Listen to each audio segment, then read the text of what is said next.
La nueva narratividad desde las perspectivas de Nietzsche, Heidegger, Gadamer, Ricoeur y Foucault. Debemos comenzar diciendo que la narrativa es una extensión de los enfoques interpretativos en ciencias sociales. El análisis de las narrativas en ciencias humanas se refiere a una familia de enfoques de diversas clases de textos, los cuales tienen en común una forma de historia, secuencia y consecuencia. Los sucesos son relacionados, organizados, relacionados y evaluados como en su significación. Representan a su vez maneras historiadas de conocer y comunicar. La investigación narrativa es un proceso complejo y reflexivo de mutación de los textos del campo a los textos para el lector, según se desprende de las teorías de los autores antes mencionados. Entre ellos, Paul Ricoeur, un filósofo y antropólogo francés nacido en 1913 y fallecido en el 2005, quien intentó combinar la descripción fenomenológica con la interpretación hermenéutica. Fue influenciado en su pensar por Husserl con su exigencia de rigurosidad metodológica. Luego por Joan Nabert, forma el punto en el cual la dimensión existencial y la metodológica fenomenológica se unifican en la flexibilidad del yo filosófico, de ese yo que reflexiona filosóficamente. Y por último, Gabriel Marcel influyó en él con su exigencia de compromiso existencial. El desarrollo filosófico de sus teorías lo realizó en 4 etapas, interesándonos para este trabajo la tercera relacionada al lenguaje, donde se distinguen 2 momentos, la metáfora y la narración, y la cuarta en los que se enfoca a la historia. Para ello, escribe 4 ensayos. El primero se inicia con el examen del lenguaje como discurso. En el segundo, anuncia los ajustes que se necesitan hacer para enfocar el discurso escrito como distinto del discurso hablado. En el tercero, aborda los factores que contribuyen a la polisemia de las palabras y a la ambigüedad de las oraciones que confrontan el problema de la plurivocidad. En el cuarto, explica cómo la teoría de la interpretación llega a su culminación con la dialéctica de la explicación y la comprensión.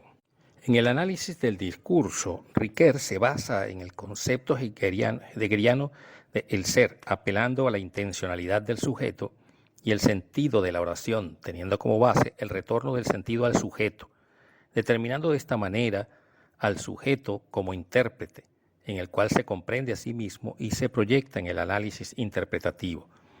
Ricoeur se enfoca dentro de la corriente estructuralista que interpreta el texto a través de 2 vías. La vía interna, a través del análisis de las unidades que componen el discurso, y la vía amplificadora, a través del sentido del discurso. Luego, en el tiempo, termina separándose de Heidegger y quedando en lo que se conoce como la vía larga, semántica, reflexiva y existencial. Para Ricoeur, el discurso se concibe en 2 sentidos, el lingüístico y fenomenológico. Para él, el discurso es una obra estructurada. En su planteamiento del discurso hay 4 diferencias fundamentales entre el acontecimiento del discurso y el código de la lengua, a saber, lo temporal, lo autorreferencial, lo referencial y lo comunicativo.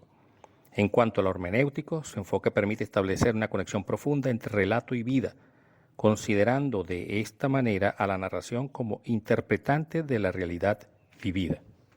Ricoeur hace una diferencia entre el texto y el discurso, y esa diferencia la define como distanciamiento. Se describen 4 principios de distanciamiento aplicados al análisis de las narrativas. 1. La transcripción misma y el significado de la palabra emitida. 2. Lo que se ha dicho. 3. El significado de las narrativas más allá de su intento original, como el intento original del autor. Y 4. El nuevo significado interpretado de la narrativa. Para Ricoeur, el lenguaje se torna discurso y su concepto de texto, es decir, el discurso escrito, debe ser situado en el contexto de su proyecto hermenéutico. Considera además que no hay comprensión que no esté mediatizada por signos, símbolos y textos, y que no puede haber autocomprensión sin ellos. Esta mediatización o mediación sígnica, si bien es un principio general que abarca las diversas fases del pensamiento, nos señalan que la experiencia humana adquiere sentido con el lenguaje. Sin embargo, no sucede así con la mediación simbólica. Esta restricción se debe a las transformaciones que se operan en el discurso cuando se pasa de la oralidad a la escritura. El texto escrito tiene autonomía semántica. En síntesis, el enfoque de Riquet sería apropiado para explorar la experiencia de los sujetos y sus circunstancias, no solamente para describir sus experiencias, sino fundamentalmente para interpretarlas de manera de entender la acción humana. Mi nombre es David Guerra y me corresponde conversar sobre Gadamer y Heidegger en la narrativa del discurso. Gadamer sostiene que la comprensión de expresiones se refiere en definitiva no solo a la captación inmediata de lo que contiene la expresión, sino también al descubrimiento de la interioridad oculta que la comprensión permite realizar, de manera que finalmente se llega a conocer también lo oculto. Por eso significa que uno se entiende con ello. En este sentido vale para todos los casos que el que comprende, se proyecta a sí mismo hacia posibilidades de sí mismo. Quiere decir, ser y tiempo se ocupa largamente de la cuestión de qué significa ser sí mismo. Cada individuo es un sí mismo. Posee cierto grado de comprensión del sentido de su ser y del ser en general. Ser y tiempo invita al lector a realizar un viaje de autodescubrimiento y así iniciar el proceso de autoanálisis. Por su parte, la obra de Heidegger implica una vuelta a las cosas mismas, un regreso al principio de lo que se da inmediatamente a nuestra vida. Heidegger se concentra fundamentalmente en los problemas metodológicos de la filosofía. Por este motivo, la lógica del discurso heideggeriano tiene que ser considerada como una semántica genética, en la medida que esta lógica remite siempre al origen del sentido y desde allí traza su genealogía. Se trata de una lógica de las condiciones de producción del sentido. La respuesta de Heidegger es muy sencilla. Su búsqueda se libra en el interior mismo de la vida humana. En esta idea ya apareció en el punto anterior la indicación formal. Reducción y construcción expresan ambos autores la decisión libre que instaura la mirada hermenéutica. Y allí es donde precisamente está esa decisión libre, la que se estructura narrativamente. Muchísimas gracias por su atención. Un saludo para todos, les habla María Constanza Arbeláez. Friedrich Nietzsche fue un filósofo, poeta, músico y lingüista alemán del siglo XIX, cuya obra ha ejercido una profunda influencia tanto en la historia como en la cultura occidental. En cuanto a su postura filosófica, hay una controversia sobre si Nietzsche abogaba por un punto único de comprensión, motivo por el cual surgieron muchos detractores que resaltaron las contradicciones presentes en sus pensamientos e ideas. Nietzsche, en varios pasajes de sus obras, pero sobre todo en su pequeño escrito sobre verdad y mentira en sentido extramoral, va aclarando que la fuente original del lenguaje y del conocimiento no está en la lógica, sino en la imaginación, en la capacidad radical e innovadora que tiene la mente humana de crear metáforas, enigmas y modelos. De allí los principales pilares que sustentan su percepción respecto a la narratividad. Entonces, al tratar de dar respuesta al interrogante, ¿qué es la verdad? Desde la cotidianidad, la verdad y la mentira son conceptos entrelazados, de modo que la verdad se destaca de la mentira como su contrapunto. La verdad se define en contraposición a la mentira como lo adecuado y correcto, mientras que la mentira se redefine respecto a la verdad como lo inadecuado o incorrecto. Sin embargo, para Nietzsche, la verdad no reside en el juicio ni en la adecuación del intelecto con el objeto. La verdad ha de ser un resultado de la intuición de lo real, de la captación directa de la realidad. Por ello, no podrá ser una verdad inmutable y ni siquiera única, pues el mismo cambio de lo real no está exento de contradicciones. Ahora bien, en contraposición, la mentira se opone a la veracidad de la sinceridad.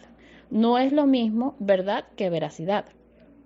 La veracidad es la correspondencia o adecuación entre lo que la persona cree que es verdad y lo que la persona dice que es verdad.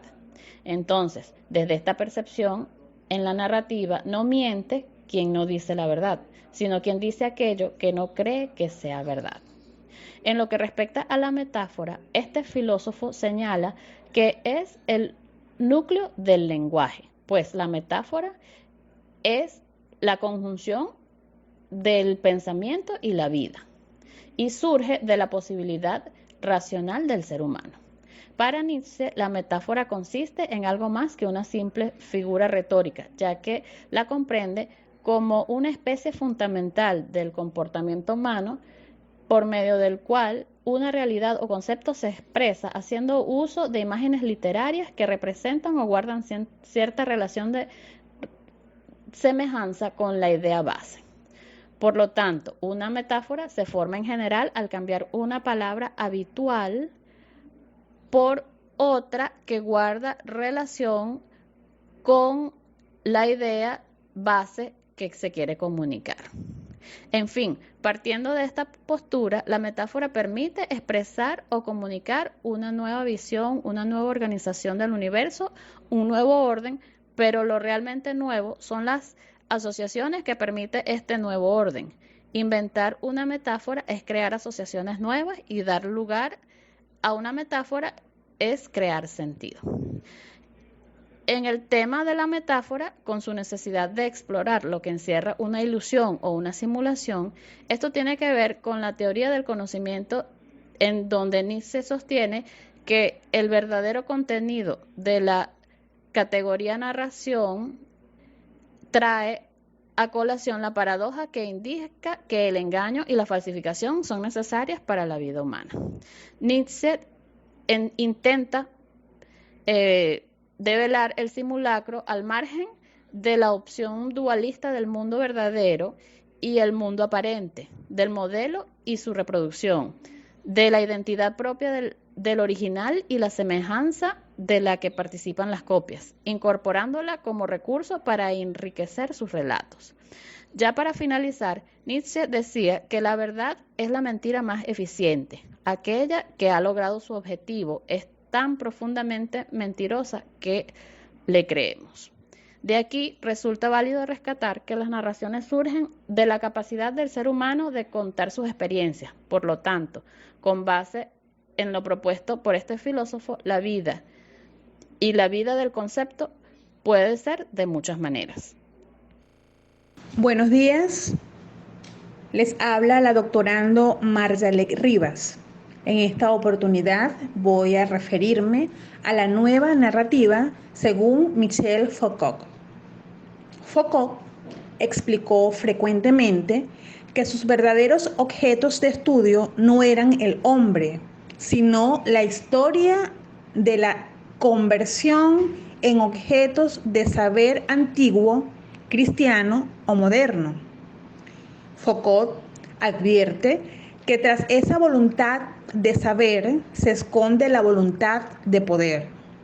En ese momento enfrenta un problema de cómo revelar el objeto antes de toda interpretación o representación discursiva, reconociendo que ese intento no se fundamenta en una razón previa, pues se trata de racionalidad que también forma parte de la historia que se cuenta.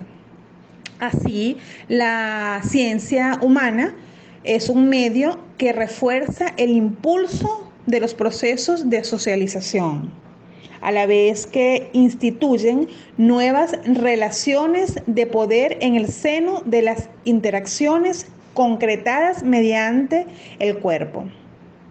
La intención de Foucault debe entenderse como una forma de hacer de la historia una actividad resueltamente positivista. El cometido de este autor, Foucault, se orienta en captar en la historia ese momento anterior a toda forma discursiva, prácticas silenciosas o regulaciones de las formas de acción y costumbres consolidadas institucionalmente. El desafío de Foucault lanza a la historia las ideas que implican la transformación del acto del intérprete en un acto de automostración de sí mismo. El autor mantiene que la verdad no tiene un principio, y un fin.